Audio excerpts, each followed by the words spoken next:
Hello, everybody, and welcome to the Middle Class Investor. This is Seth Martin, your host. It is Friday, June 24th, about 10:45 p.m.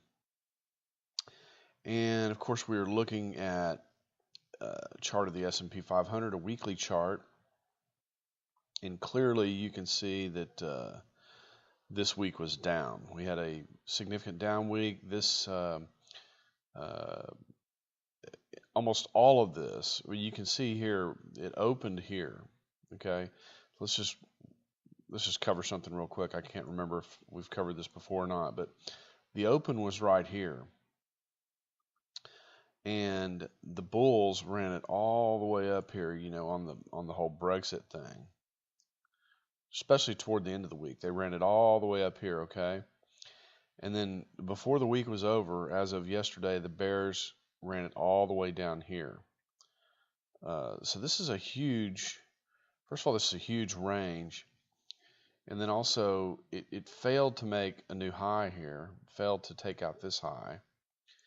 And it over the last couple of weeks, almost, tried to conquer it here, but then failed and came back down. So I think, in my estimation, this particular trend is over. And you can see I've kind of mapped out what I think is likely to happen here. Now, there's still a possibility that, because what I'm expecting to happen here is for it to pull back like this, and as you can see, this is a pretty significant pullback. We're talking about a pullback, below 1975 when we were up here at 2125. But what I'm expecting to happen after this pullback is a run up into this area, probably up into this 2200 area. Now, there is a possibility that that might not happen. And it's all going to depend on how this pulls back. I mean, if it pulls right back through this if it maybe, I would almost say if we get a close below this area right here,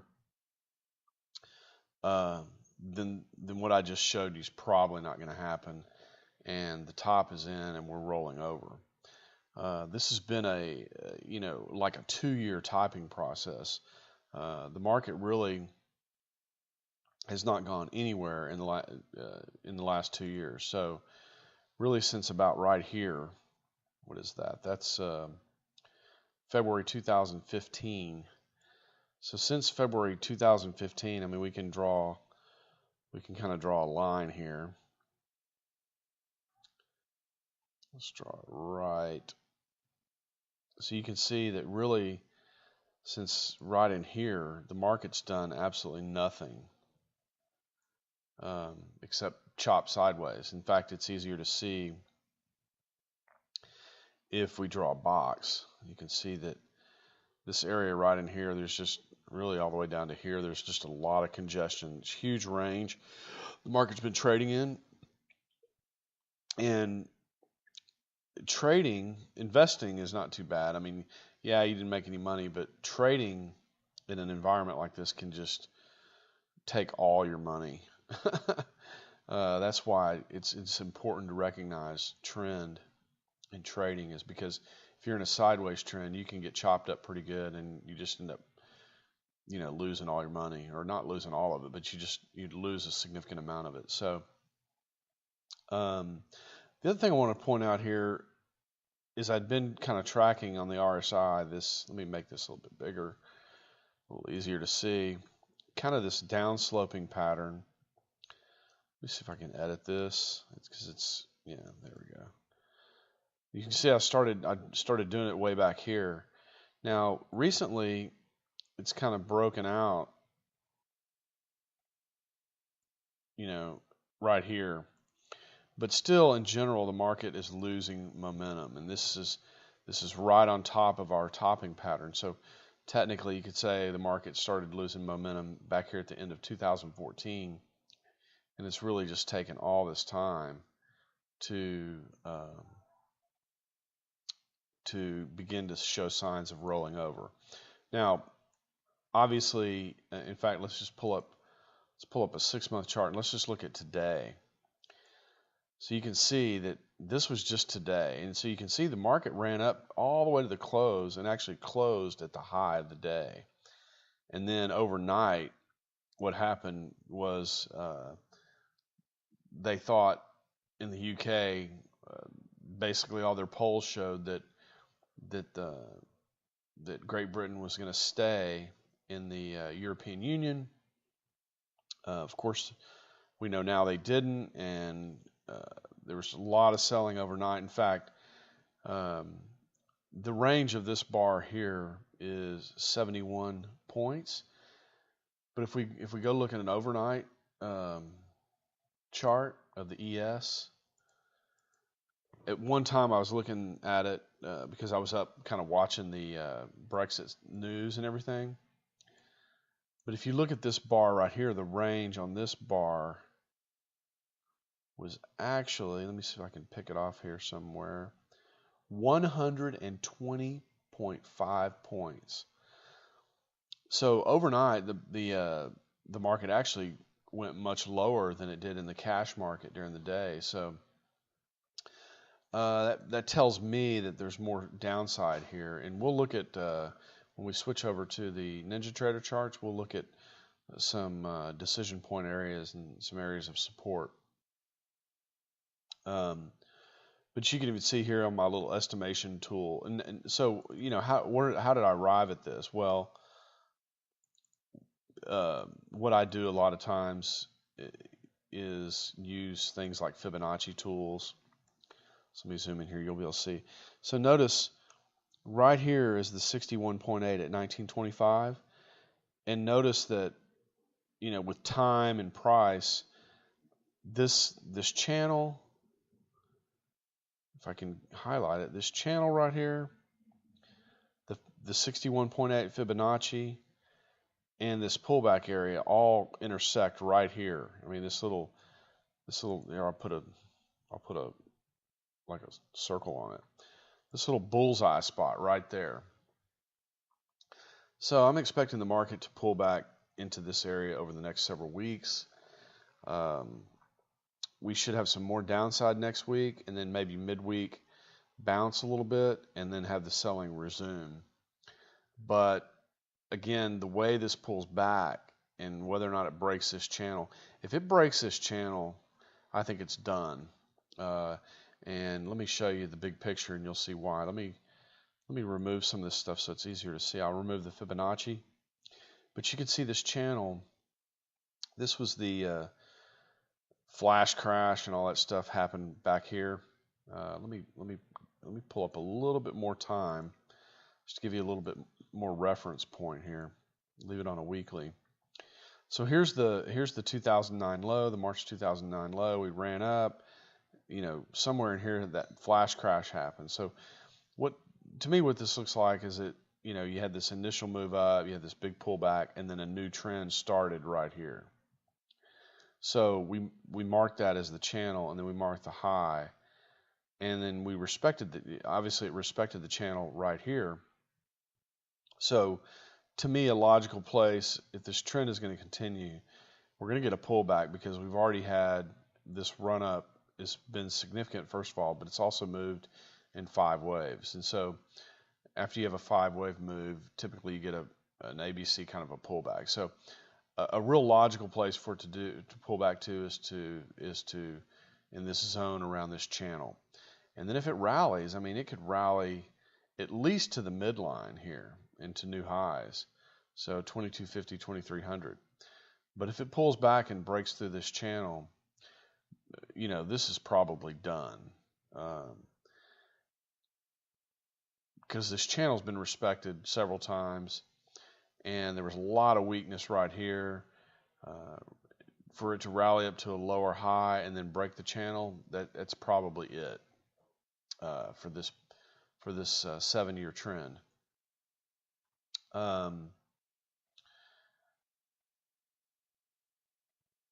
let's see. Let's look at, of course, the VIX. We had a huge spike in volatility overnight, which is what you might expect.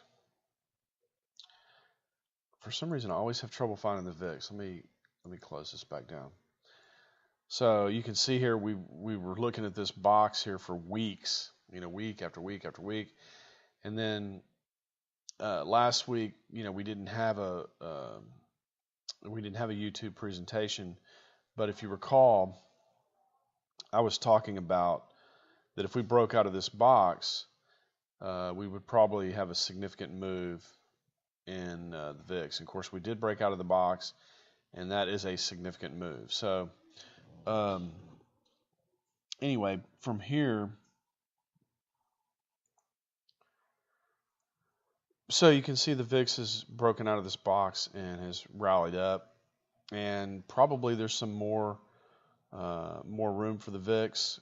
Anytime you have a big bar like this, I mean, you rarely do you end on a big bar. I mean, if we go back and we just look at these other tops, see how the VIX ran up and it reversed and left a tail, and here it ran up, left a tail, here it ran up and left a tail. So a lot of times you don't end with a bar like this. So I would say the VIX is probably going to run up a little bit higher, maybe back up into this 35, 36 area, and then reverse with a tail. So we'll look for that to happen over the next couple of weeks. It might run up here, pull back, and then run up again as the market gets a little bounce. If you notice, here I'll go back to the S&P 500, you can see that what I'm showing here is a bounce in the trend down here. So it goes down, bounces, and then back down. So you might get a little, a thrust, more thrust up in the VIX, a little bounce down, and then an even higher thrust in the VIX. Excuse me. But you can see today the market moved almost 76 points on the S&P 500, 3.6%. I mean, that is a ginormous move. And usually these types of moves, aren't over in one day. All right, let's look at the 10-year Treasury. This market continues to confound us a little bit. When I did look at it last week, even though I wasn't recording last week, I did manage to look at it, and you had this hammer looking thing happening, and if you get a close above this 1.64304 area, then you might expect the VIX, the 10-year Treasury yields to start moving out. Of course, that close didn't happen. The close happened down here. So the VIX could still be in a downtrend. Not the VIX, the 10-year Treasury. I keep saying the VIX. The 10-year Treasury yield could still go lower here. We've already hit this zone, so technically what I need to do is move this box down a little lower to create a new zone below these lows. Remember, the market moves from pivot to pivot, so what you have here is you've got this pivot right here is a new pivot, right? And so this box comes off of this pivot right here, this pivot right there. So this box was created off this pivot. We'll need to create a new box off of this pivot somewhere down in this area, and we'll do that. Actually, what we'll do is we'll just move. Let me just move this box. Well, I can't really do it because there's not enough room there. So let me zoom out and move this down into this area, right about there. And then what I want to do is I want to draw a line here for this low here. So there's a low. That previous low is right about there at 1.3943, and you can see the box is just above that low. So anyway, I'm watching this very closely because I've been telling you guys for months that there's a lot of risk in the bond market, and we're going to look at the 10-year Treasury market here in a minute. But a lot of risk in the bond market, and of course, if any of you have stayed in the bond market, you've been making money along the way, even though I've been telling you there's a lot of risk there.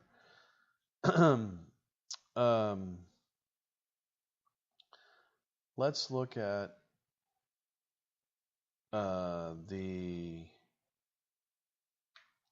let's look at the 13-week Treasury yield, since we're talking about yields. This is what we're using to try to predict whether or not the Fed's going to raise rates. Still not above this line. As long as we're below that line, the Fed's not likely to raise rates. We're still below there. So, especially now what's going on with the Brexit, the UK leaving the European Union, I wouldn't look for the Fed to raise rates anytime soon. So, but notice these short-term rates really didn't go down either. So, even though the longer-term Treasury yields went down, even the 30-year, here's the 30. You can see the 30 went down as well, but you can see that its low is right here. So the 30 really hasn't dropped as low as the 10. But the 10 is always a little bit more volatile because it's a more important, a lot of money flows into that 10-year Treasury. Let's see. I think I want to kind of leave it at that and go over here and look at, let's change this to gold. Look at the spot market on gold. And what I want to point out here with gold is that what I did is I did a Fibonacci from high to low here. And what I wanted to point out is, even though we got to our box here, this box that we drew a while back, and you can see it went to that box and couldn't close above the box and then pulled back. We still haven't even gotten to the 38% retracement, which is right in this area right here around 1388. So I'm expecting gold to even go a little higher here than where it is. It looks like this is a pretty aggressive pullback, but there's likely to be one more move up for gold into this 38% retracement. It's very, I don't want to say it's very unusual, but it is unusual when a market does move out to not even have a 38% retracement. So I would look for gold to move up into this 1390 area, and then from there pull back. So if you're so you might look something like up here like this, and then a pretty good pullback, all the way down into this like this. You might wait until you see something like this to buy more gold if you're looking to buy gold. We'll see what that price area is. I don't know right off the top of my head. It looks like it's about 1175 or so.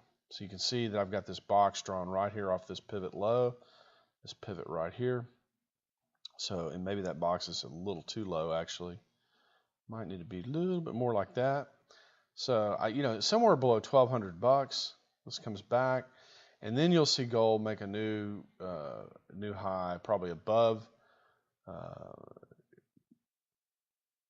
this 38% retracement, just slightly higher than wherever it stops here. Maybe even the 50% retracement, maybe not that high. And then you're likely to see gold roll back over and move toward this 800 to 700 area. That's what I'm expecting to happen. That doesn't mean it has to happen that way. It's just what I'm expecting to happen. So let's look at some of these currency markets. You see the euro. Of course, I've drawn here what I think is going to happen in the euro. It's kind of messy and not lining up, but the euro should come down here, then bounce, and should fall because this consolidation pattern. This is a trend continuation pattern. So anytime you have a move like this and then you get a triangle, the triangle usually means it's just consolidating some before it continues in the direction of the trend. Let's look at the US dollar JPY. So you can see this market, let's zoom in a little bit more. You can see this market was very volatile, and it pulled down into our box. This box was drawn off of this triangle back here, which is pretty typical. The reason I put these boxes on here, by the way, is because if you're in this trade, if you're trading the US dollar JPY, you want to stay in it, even though, I mean, you might, let's say you're up $1,500 and then it goes back up to here, and then maybe you're down 300, and then comes down here, now you're up 2,000, and then it comes to here, you're only up 200, and then by the time it hits the target, you're up like $6,000, let's say. But if you got out every time it went, kind of chopped the other way, that nervousness will keep you from making money on these investments. So that's why I draw the targets out there. Is I look for places where it's likely to stop and bounce, and then I really don't want to get out of the trade until I get to that area. So in this particular case, say I got in this trade up here somewhere, I'm really not looking to get out until it gets into this area right in here. Because this is an area where it's likely to bounce. It might not bounce in reverse trend. It might just bounce up a little bit back into these moving averages and then roll back over. Well, then that's another place I can enter. And I got a new pivot low here. So then I would create a box down here below here somewhere. So it's just a way to try to pick targets and things like that. The dollar seems to be through going down. Maybe. It's hard to tell. The dollar looks like it. We still, if you draw a downtrend line here, let's just do that real quick. It's just barely broken out of the downtrend line. So, is the dollar through going down? I mean, it could make another low down here and then bounce. I don't know. I don't really like the dollar right now. It doesn't look like there's a lot of opportunity there in the dollar because it's unclear. And I would just say, anytime anything's unclear to you or you feel like it's unclear, pass on it. Don't risk your money. Only risk your money when you think it's clear.